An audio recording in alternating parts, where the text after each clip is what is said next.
Alright, so I am coming down to the wire here with these printout or print. I went ahead and threw on this big print job on there to test out the printer. It said last time I checked 18 hours, so it's I don't know, almost 10 p.m. The day after, and let me hold this here for a minute. I got about 2 minutes left on the print job here, so I want to show the print head and what it's doing in a minute. I think it'll do it again, but the reason I want to catch that is because see how it moves? You can hear it call out. Well, I guess it's finishing. It's not doing the zigzag anymore. But what I noticed is right in this corner, if I put it right, you can see a little bit of lifting, and I think the zigzag had something to do with it. I don't remember seeing it before, but kind of, you can almost, well, I don't know if you can tell on the video here, but so it's finishing up right now, and let me show you. This is the screen.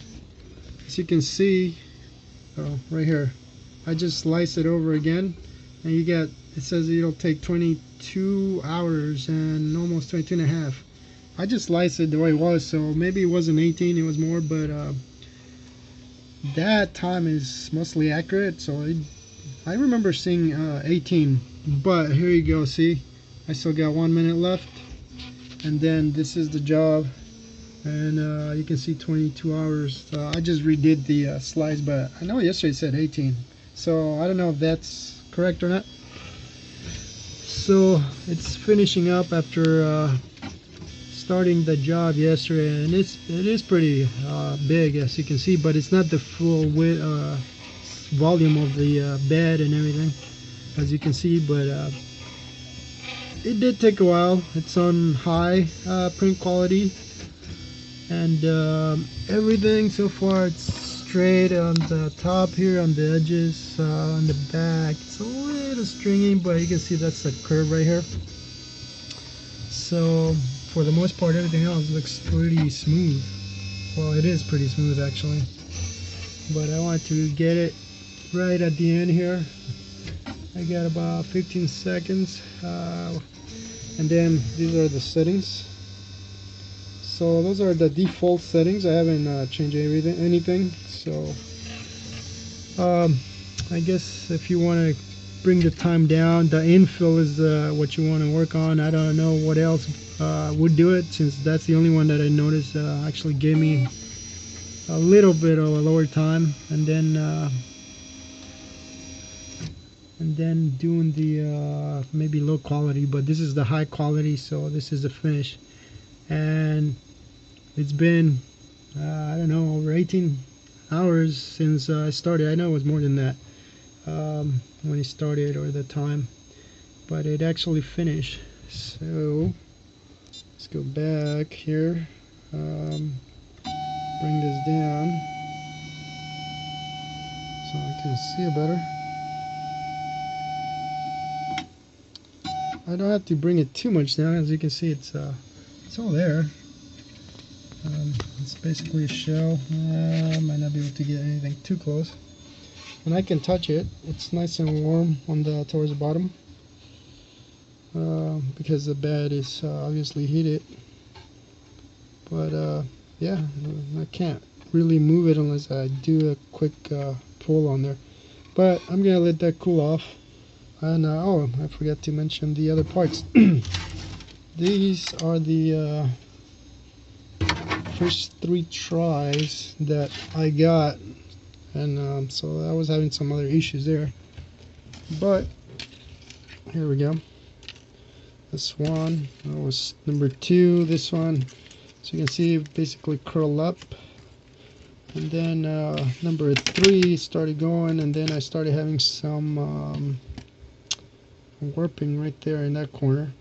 But the problem I had with these here was this, basically this.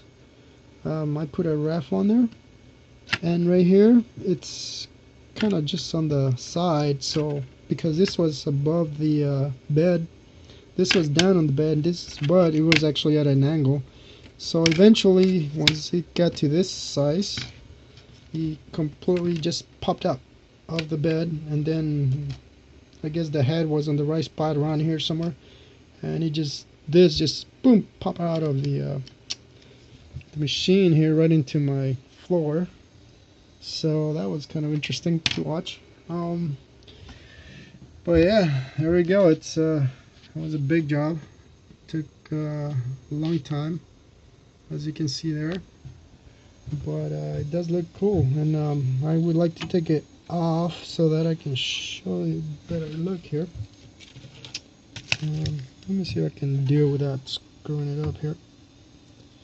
Nope, that's not gonna happen, so I'm gonna have to try another video later, but or chase. I'll take some pictures.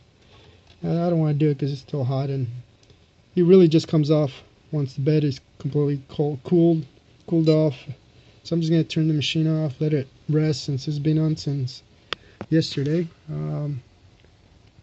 The motor is pretty hot, which reminds me, the other thing I checked here was for temperatures. Let me go back here.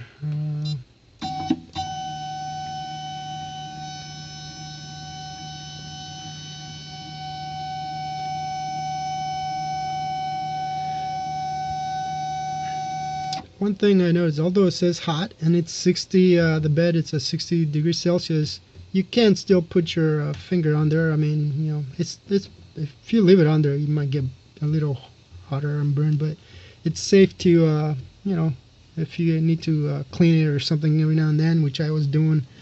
That's why I like to keep it at 60, because it's warm, but it's not boiling hot where you will burn yourself. Or, I mean, if you leave your fingers, obviously you probably will, but I put my hand on the bottom here where the power supply is.